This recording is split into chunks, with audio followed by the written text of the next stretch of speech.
Well, tonight we continue with that scene that we were busy with this morning. That scene as Stephen is falsely accused of preaching blasphemy. We are in Acts chapter 7. Here in Acts chapter 7, Stephen is standing before the high priest and is defending the faith of the early church. The Jewish leaders had charged Stephen with speaking blasphemy against Moses and against the law. He now answers the accusation with a history lesson of God's faithfulness, and he gives them a helicopter view of God's mission with Israel. And of course, who is watching and who is listening? Paul. He's watching and listening. Stephen started out with Abraham and reminded them of God's promise that he would give Abraham a son. And we know that Abraham and Sarah waited a long time for their son. When Isaac was born, Abraham was 100 years old and Sarah was 90. In fact, the Hebrew meaning of Isaac's name is he laughs and rejoices. In fact, Isaac's birth was a bit of a joke for such elderly parents. But God is so faithful. The folks laughed at God's humor to give them a son so late in life. Stephen reminded them about Moses and Israel's redemption from Egypt. He told them about Israel's redemption and their idol worship and how they resisted the Holy Spirit. He even accused the leaders there in chapter 7 verse 51. He says, "You stiff-necked and uncircumcised in heart and ears. You always resist the Holy Spirit as your fathers did. So do you. Which of the prophets did your fathers not persecute? And they killed those who foretold the coming of the just one, of whom you now have become the betrayers and murderers, who have received the law by the direction of angels and have not kept it." Now please turn with me to chapter 7 and I'll read from verse 54. "And when they heard these things, they were cut to the heart, and they gnashed at him with their teeth. But he, being full of the Holy Spirit, gazed into heaven and saw the glory of God, and Jesus standing at the right hand of God, and said, 'Look, I see the heavens opened, and the Son of Man standing at the right hand of God.' And they cried out with a loud voice, stopped their ears, and ran at him with one accord. And they cast him out of the city and stoned him. And the witnesses laid down their clothes at the feet of a young man named Saul. And they stoned Stephen as he was calling on God and saying, 'Lord Jesus, receive my spirit.' Then he knelt down and cried out with a loud voice, 'Lord, do not charge them with this sin.' And when he had said this, he fell asleep." Stephen rebuked them, not as the Israel of God, but as stubborn and uncircumcised Gentiles in heart and ears. That must have rocked a couple of feathers, not so. They were sons of their fathers who habitually resisted the Holy Spirit. He reminded them without pulling any punches. Their fathers had persecuted the prophets who foretold the coming of Christ. Now they had betrayed and murdered this just one, Jesus of Nazareth. Oh, they knew exactly who he was talking about. They were the people who failed to keep the law, the very people to whom it was given by the direction of the angels. Nothing more needed to be said. Indeed, nothing more could be said. They tried to trick Stephen, but that all turned around. He became the prosecutor, and they became the guilty defendants. And look how they tried to defend themselves. Stephen's testimony was one of God's final words to the Jewish nation, Israel, before the gospel started moving out to the Gentiles. Did you notice verse 58? The witnesses laid down their clothes at the feet of a young man named Saul. This is Paul's first appearance in Scripture. Now, he must have heard Stephen's testimony. And this is a major turning point in salvation history. Paul heard Stephen's testimony. Stephen's testimony must have made a lasting impression on Paul.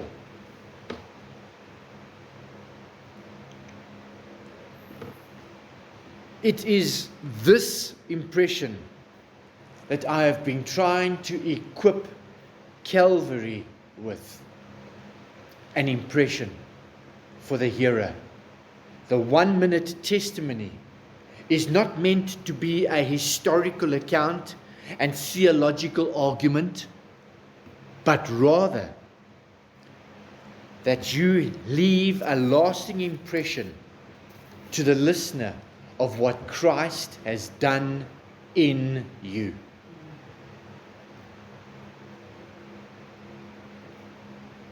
We pray that the Holy Spirit will cut to the listeners' hearts and conscience. Perhaps as you present your short testimony, others around you would hear as well. Verse 59 says that as they stoned Stephen, he called on God and said, Lord Jesus, receive my spirit.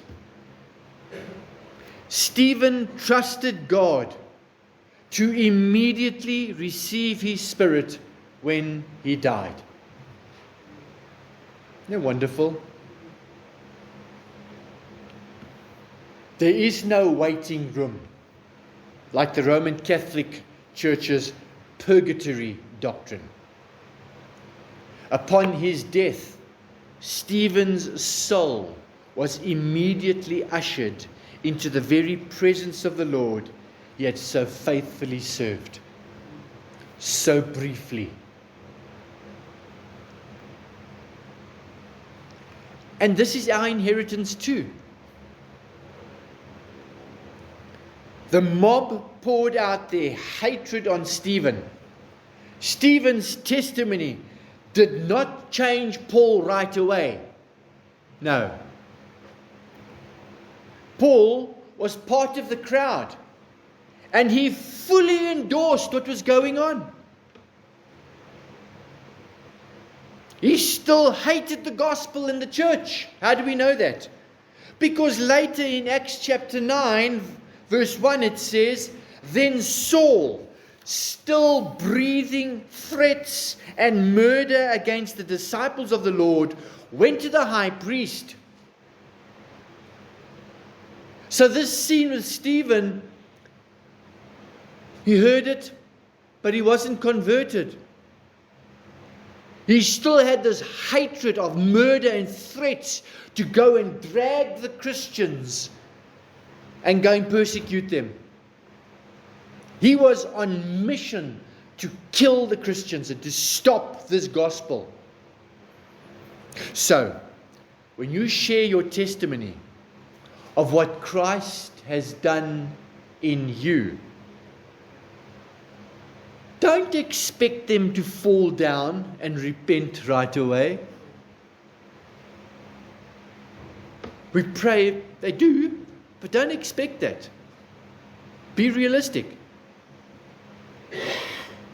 Go away and pray for them, that the Holy Spirit will come to them and convict them, as the Lord Jesus did with Paul on the road to Damascus, which we'll read a little bit later. That the Holy Spirit will grant them spiritual life,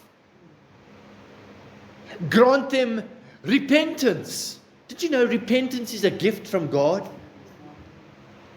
And that they will serve the Lord. There are many examples of simple testimonies, like yours and mine, simple and pure, that the Lord has used to change lives and generations and nations thereafter. As a young boy, Billy Graham, Sunday school teacher, shared Christ. And Billy Graham was born again. It is estimated that Billy spoke of Christ and the gospel to over 2.2 billion people. Praise the Lord for that Sunday school teacher. Take Edward Kimball, for example. Have you ever heard of Edward Kimball? Rest assured, most people have never heard of him. Kimball also was a Sunday school teacher who not only prayed for the hyper boys in his class, but also sought to win each one of them to the Lord personally. He decided that he would intentionally, with every single last one of them, to share the gospel of Christ to each one of them personally. Surely he must have thought of throwing in the towel. Have you ever taught the gospel or the Bible to young boys? You know, that experience can be like herding cats. You know, leave a message, I might get back to you. One young man in particular didn't seem to understand what the gospel was about. So Kimball went to the shoe store where this boy was stocking shelves and confronted him in the stockroom with the importance of a personal relationship with Jesus Christ. That young man's name was Dwight L. Moody.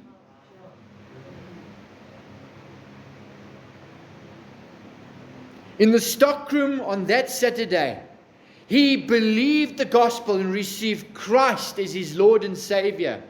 In his lifetime, Moody touched 2 continents for God, with thousands professing Christ through his ministry. But the story doesn't end there. Actually, that's where it begins. Under Moody, another man's heart was touched by God, Wilbur Chapman. Who is Wilbur Chapman? He became an evangelist who preached to thousands. Isn't God wonderful? How He uses ordinary people to trigger a chain of events as He uses them on His mission. If you're like most people, you have served in some capacity and wondered at times if you are really making any difference at all.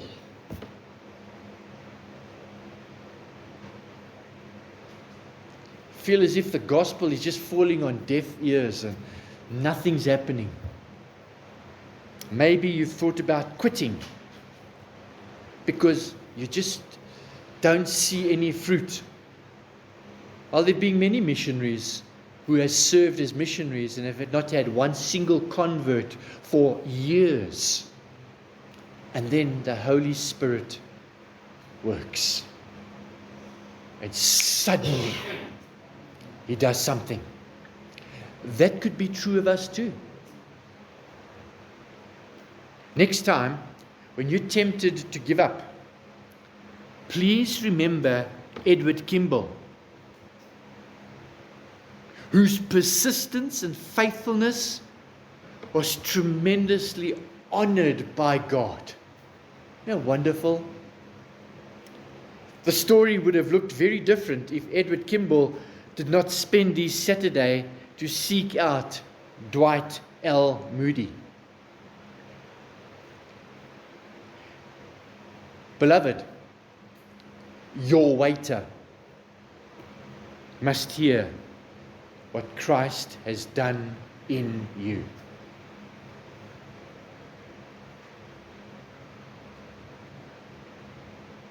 Who knows who they will speak to? Who knows where the chain of events would end up after that ordinary waiter would speak to somebody? A young man grew up in Soweto, on the streets, came to know Christ as his Lord and Savior. He has had more passports, seen more countries than us put together, sharing the gospel, what Christ has done in him and how the Lord has used him. Isn't that wonderful? Who knows who they will speak to in their lifetime? Listen to some of the names that Paul affected.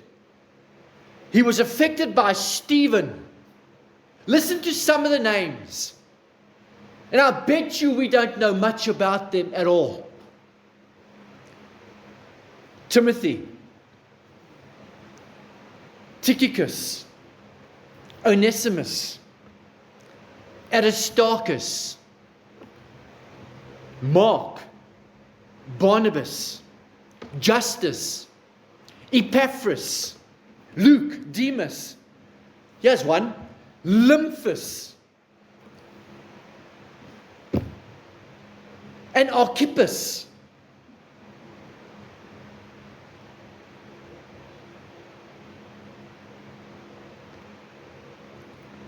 All because of Stephen.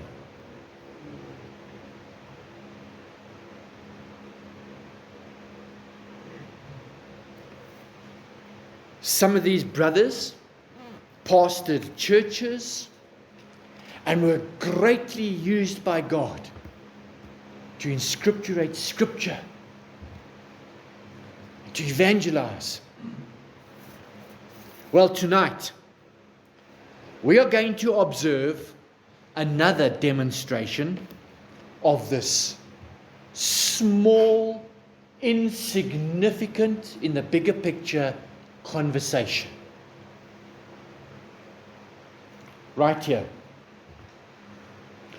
And this scene is not meant to scare you, but to stir you to look beyond yourself. You, ordinary person like me, to be bold, to have a testimony what Christ has done in me. And I want you to hear about it.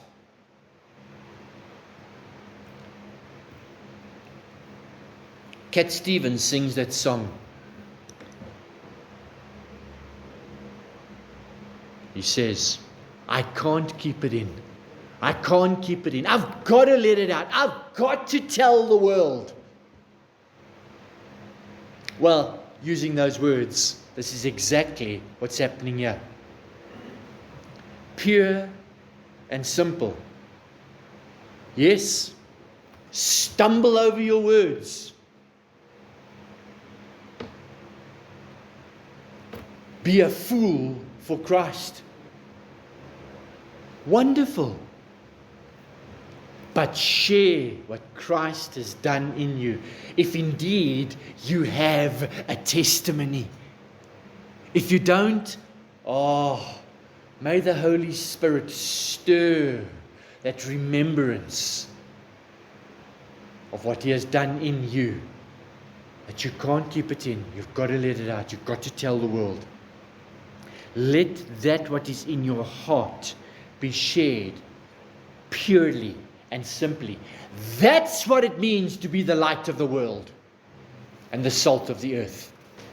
Now, each one's testimony essentially has got the same framework.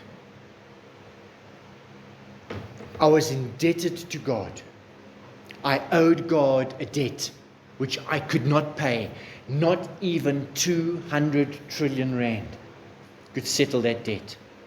But Christ paid my debt with His infinite value, His blood, that I could be set free from my old life, just as Audrey said.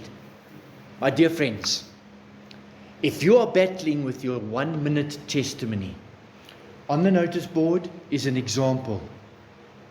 Take that example, fine-tune it to 30 seconds.